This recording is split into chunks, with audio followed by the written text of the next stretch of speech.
Off new equipment that will add more sophistication to its patrol cars. Jody Hernandez is at police headquarters on Freeport Boulevard to show us some of the electronic tools officers will be using. Jody. Michelle, the technology is really amazing. I'll tell you, the patrol cars have really evolved over the years. 50 years ago, Sacramento police officers patrolled our city in these old Fords. Well, they're still driving Fords, as you can see, only these cars have bells and whistles you wouldn't believe.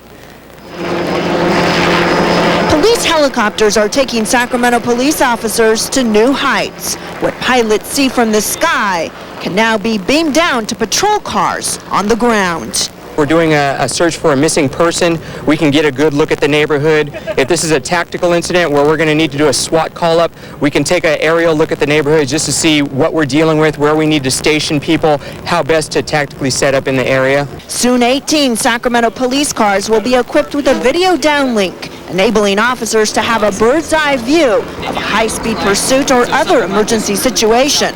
Sacramento patrol cars are also being outfitted with a database system called LEADS that allows officers to download critical information on suspects. Yeah, this gives me the capability, if I stop the registered owner of a car, I can have all that registered owner's information right here before I even talk to them to know whether I can approach them casually or whether this is a high stress incident where they need to be pulled out of the car at gunpoint because they are a wanted person. Now, all that high-tech equipment is stored right here in the trunk of the patrol cars. I'm told that this car here has about $18,000 in equipment. Now, in addition to the video downlink, there's also a GPS, a global positioning system in each patrol car. This enables the police department to keep track of all 190 patrol cars so they know where those cars are at all times. So again, global positioning system, video downlink, and that amazing database system. And they'll all be equipped, I'm told, in about 3 to 4 months. Reporting live, I'm Jody Hernandez. Michelle, back to you. And this will be great when they issue Amber Alerts. Oh yes, it'll help greatly, and I'm told that the Sacramento Police Department is the leader when it comes to technology, is the leader in the state. They're the ones that have putting all this package together. Oh, good. All right. We're the leader of something there. All right. Thank you, Jody. Well, a little less than 6 hours from now, Sacramento's Tower Bridge will be closed to traffic, and it will stay that way for the next 3 months. Ross Blackstone is at the bridge right now with more on the reason for taking it out of service. 3 months, Ross? Yeah, 3 months, Michelle. It's part of a $3.5 million renovation project. If you've driven over the Tower Bridge lately, you've noticed that they're painting over that ochre color it's been for nearly 30 years, and now they're ready to paint the center portion. But to do so requires that they shut down automotive traffic for 3 months. The Tower Bridge is due for a fix-up. Caltrans is repainting it to maintain the appearance and strength of the steel bridge. Last January, 43,000 Sacramentans voted to paint the bridge metallic gold rather than green or burgundy.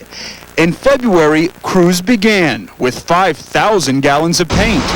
Now they're ready to take on the center lift span. But because the scaffolding and containment system is so difficult to set up and so heavy, they won't be able to raise and lower the bridge once it's in place.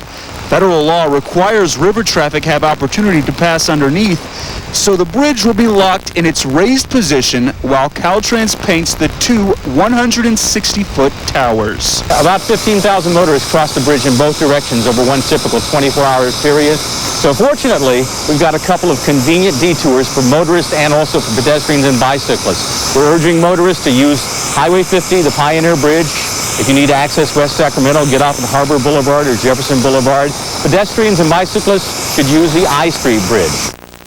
They'll shut down Tower Bridge at 6 o'clock tonight, and they won't reopen it until December 5th. Now, there is some good news. Instead of the 15 months that they estimated it would take to finish this project completely, they are ahead of schedule. They weren't supposed to do this work until January, so instead of 15 months, it may only take about a year to finish the project. That's still longer than it took to build the entire bridge back in 1934. That only took 9 months. I'm Ross Blackstone, reporting live in Sacramento. Back to you, Michelle. Well, it should look nice when it's done. Yeah. All right. Thank you, Ross. You're welcome. Well, coming up here on KOVR 13 News at noon, the first day for a change in our afternoon lineup. Plus, dozens and dozens of homes and businesses are in shambles, but people in this Wisconsin town say it could have been worse. Also, after a scorching weekend, we're ready for cooler temperatures. Dewey has them in his 5-day forecast.